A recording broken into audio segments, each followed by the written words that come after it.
পটুয়াখালীর আলোচিত জুলাই শহীদের কন্যা লামিয়া ধর্ষণ ও হত্যা মামলায় ৩ আসামিকে বিভিন্ন মেয়াদে কারাদণ্ড দেওয়া হয়েছে। ৩ আসামির মধ্যে সাকিব মুন্সি ও সিফাত মুন্সির ১৩ বছর ও ইমরানকে ১০ বছরের কারাদণ্ড দিয়েছে আদালত।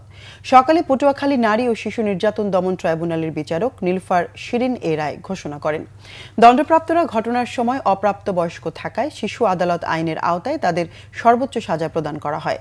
আদালত সূত্রে জানা গেছে ২০২৫ সালের ১৮ মার্চ সন্ধ্যায় দুমকি উপজেলার পাঙ্গাশিয়া ইউনিয়নে নিজ বাড়ি থেকে নানা বাড়ি যাওয়ার পথে ধর্ষণের শিকার হয় জুলাই শহীদের কন্যা লামিয়া। তিনি নিজেই বাদী হয়ে ৩ আসামির বিরুদ্ধে মামলা করেন। পরবর্তীতে ধর্ষণের ঘটনায় মানসিকভাবে ভেঙে পড়লে লামিয়া ২৬ এপ্রিল ঢাকার সেক্ষেত্রে এলাকায় ভাড়া বাসায় গলায় ফাঁস দিয়ে আত্মহত্যা করেন। এরপর অভিযুক্তদের বিরুদ্ধে হত্যা মামলা হয়।